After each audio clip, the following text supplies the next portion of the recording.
बिस्मिल्लाहिर्रहमानिर्रहीम। Welcome all first year.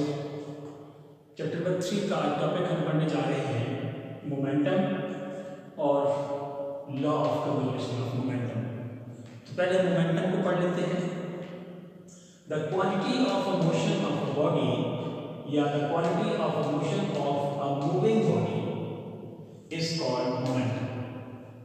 जितनी भी कोई बॉडी मोशन में होगी उसकी जो क्वांटिटी है उसको हम मोमेंटम कहेंगे। या दूसरे अल्फाज में हम ये भी कह सकते हैं कि it is the product of mass and velocity is called momentum.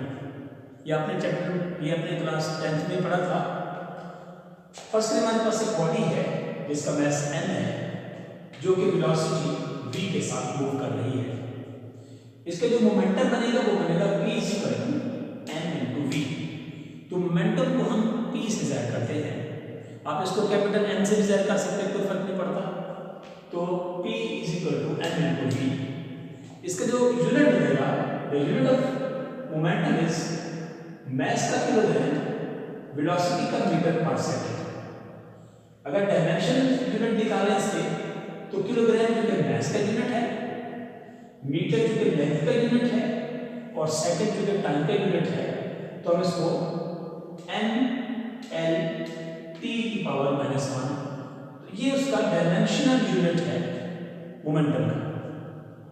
तो चूंकि ये वेक्टर क्वांटिटी है मोमेंटम और ये दो फैक्टर पर डिपेंड करती है, मास के ऊपर डिपेंड करती है और वेलोसिटी पर डिपेंड करती है।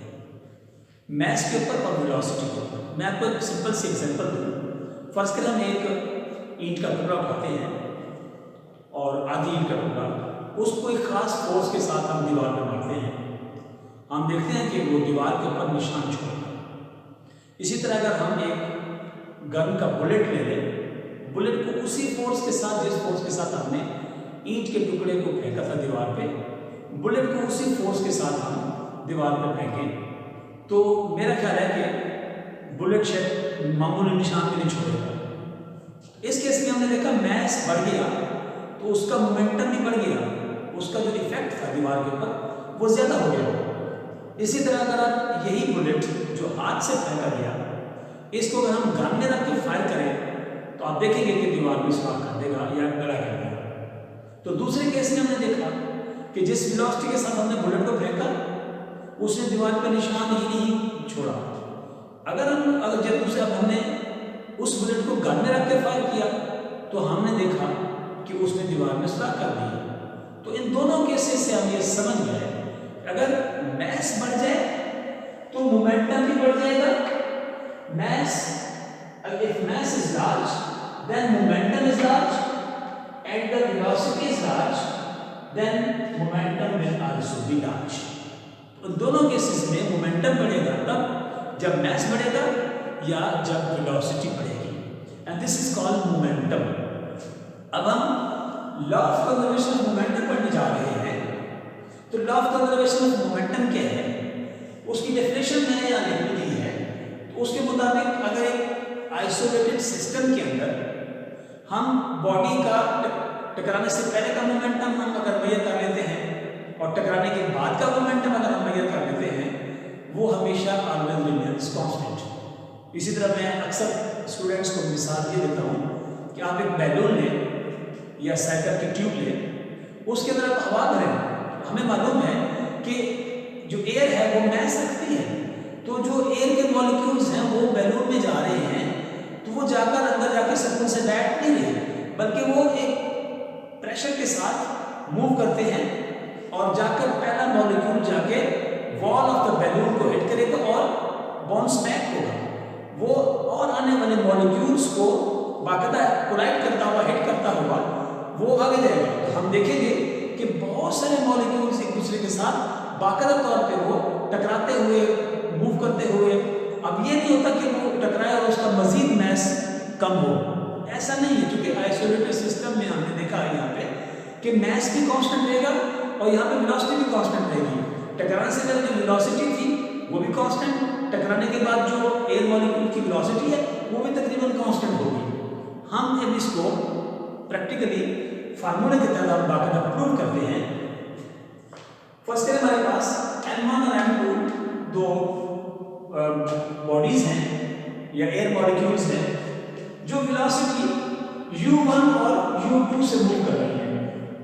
u1 वो वेलोसिटी है जो टकराने से पहले की m1 की वेलोसिटी है, u2 वो वेलोसिटी है जो m2 की टकराने से पहले की वेलोसिटी है।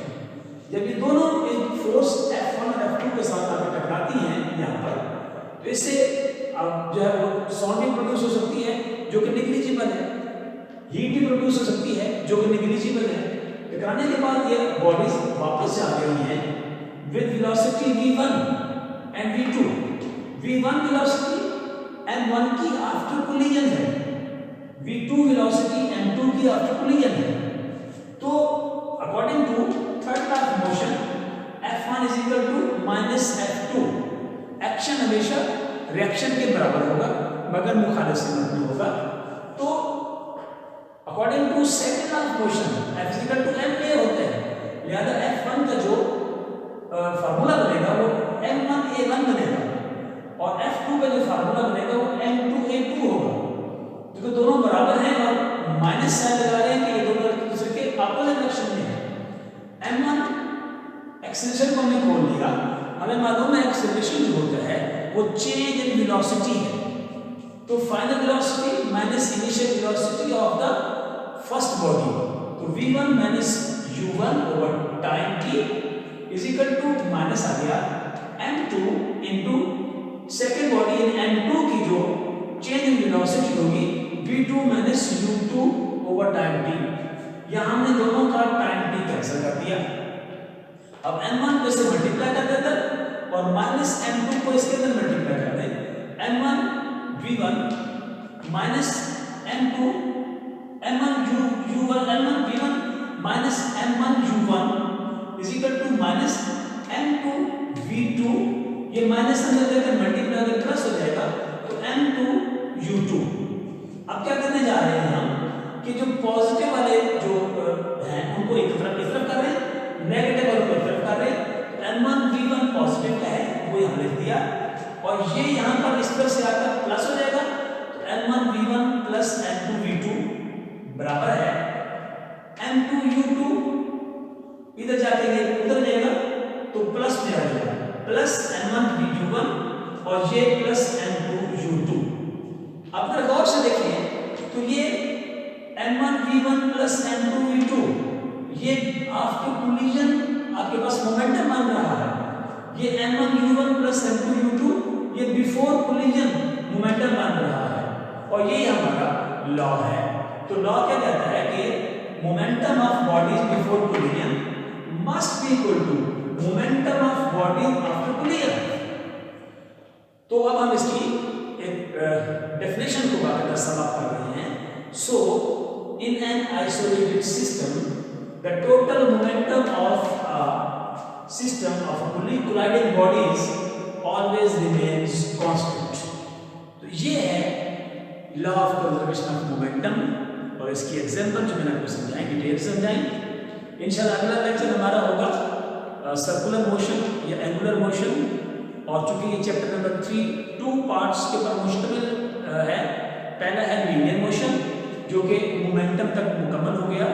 अगला क्वेश्चन आपके पास है एंगुलर मोशन, वो इंशाल्लाह हम नेक्स्ट लेक्चर में हम इंशाल्लाह डिस्कस करेंगे।